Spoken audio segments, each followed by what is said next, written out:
सत्य अनुभव है बेंगलोर जयानगर की रहने वाली बीके नागरतना बहन का। एक बड़े घर में मेरा लौकिक जन्म हुआ। बचपन से ही मुझ में भक्ति के संस्कार थे। भगवत गीता के 18 अध्याय मुझे कंठस्थ थे।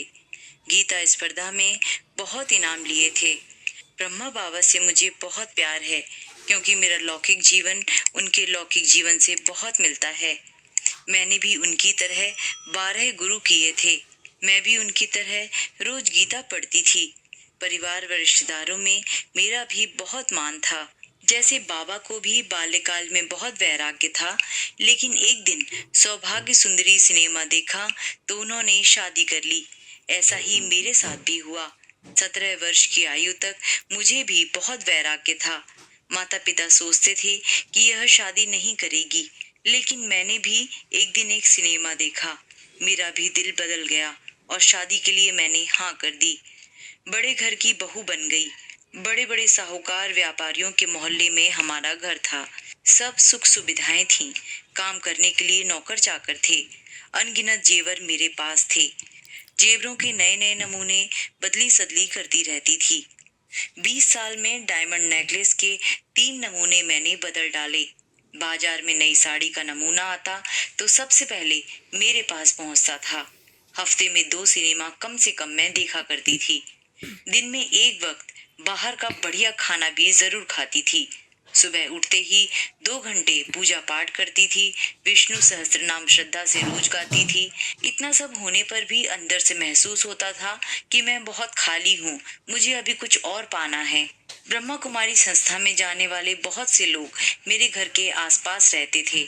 उन्हें देख मुझे नफरत आती थी।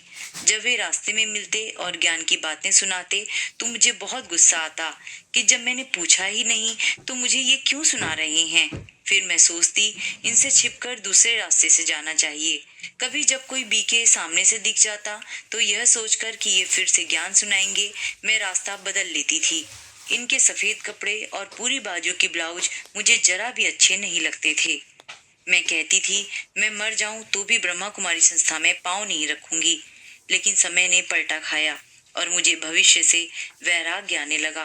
कारण यह था कि इतनी भक्ति करते हुए भी एक भी देवता का साक्षात्कार नहीं हुआ।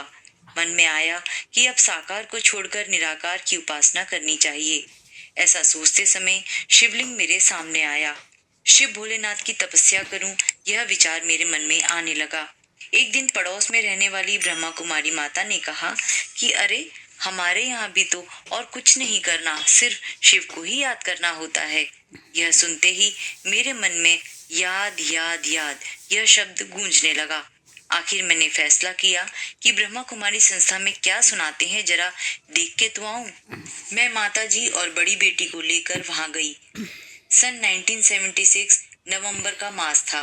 दीपावली के दिन थे।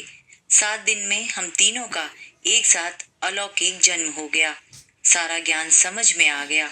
फिर तो इतना नशा चढ़ा कि मन गाने लगा, पाना था सो पा लिया। कुछ समय बाद नाते रिश्तेदारों की तरफ से परीक्षाएं आनी शुरू हो गईं, लेकिन मैं अपने मार्ग पर अड़िग रही। जब गुरुओं का गुरु परम सद्गुरु मिल गया तो मैं उसकी आज्ञाओं को कैसे न मानूं। एक दिन बिस्तर पर लेटे लेटे मैं बाबा से मन ही मन बातें कर रही थी। मैंने कहा बाबा, मेरे ये 3 बच्चे तो सृष्टि रूपी नाटक के बच्चे हैं, लेकिन आप तो मेरे असली बेटे हो। मैं ऐसा कह ही रही थी कि ज्योति बिंदु शिव ने अपनी किरणों सहित मेरे मस्तक पर आकर मुझ आत्मा को गले से लगा लिया। यह साक्षात्कार या कल्पना नहीं है, लेकिन सचमुच में बाबा ने मुझे गले लगाया और मेरा बेटा बन गया। आज जब भी मुझे यह अनुभव याद आता है, मेरा दिल भर आता है, आंखें गीली हो आती हैं और अनुभव पुनः साकार हो उठता है। उस दिन के बाद अपने तीनों बच्चों को जो खिलाया, जो भी उन पर खर्च किया, तो एक हिस्सा बाबा के लिए भी निकाल कर रखती थी। बाबा बच्चे के नाम का फल, दूध, सब्जियां सेंटर पर भेजती थी। एक दिन किसी कारण नहीं भेज सकी, पर खाना खाने बैठी तो खाना अंदर ही न जाए, इतना बाबा के साथ बेटे का संबंध जुड़ गया। अब भी रोज भोग लगाते समय बेटे का संबंध बहुत अच्छे से अनुभव होता है। कभी कभी जब मैं खाना बना रही होती हूँ तो बाबा बच्चा बनकर मेरे से पूछता है, माँ मेरे लिए क्या बना रही हो। उस समय मुझे बहुत खुशी होती है। सारे दिन बेटे के संबंध की मस्ती में रहती हूँ। कितनी भाग्यवान हूँ मैं। सारी दुनिया को खिलाने वाला मुझसे पूछता है कि माँ आज मेरे लिए क्या बना रही हो। मेरी बड़ी लड़की उमा सेंटर पर समर्पित हो गई। छोटी लड़की की शादी होने के बाद मैं भी अपने बेटे के पास अमेरिका चली गई। वहां भी सेंटर पर जाती थी और बाबा की सेवा करती थी। उन दिनों आबू में ज्ञान सरोवर का निर्माण कार्य चल रहा था। प्यारे बाबा ने मुरली में कहा था, सरोवर में अपना सब कुछ सफल करो। अमेरिका में जब मैंने बाबा की यह वाणी सुनी तो मुझे महसूस हुआ कि मेरे बेटे शिव बाबा का घर बन रहा है। मेरे पास जो कुछ भी है मुझे उसमें सफल करना है। वीजा पूरा होने के बाद मैं भारत आई और सरोवर में डालकर मैंने भी अपना सब कुछ सफल कर लिया। इस प्रकार बाबा के साथ बेटे का रिश्ता और भी गहरा हो गया। अब मैं बेंगलोर जयनगर में रहती हूँ। सेंटर पर रहते मुझे अगर कोई परिस्थिति आ भी जाती है और मेरा थोड़ा भी संकल्प चलता है तो बाबा उसे बंद करा देते हैं और कहते हैं, माँ तेरे लिए मैं हूं ना।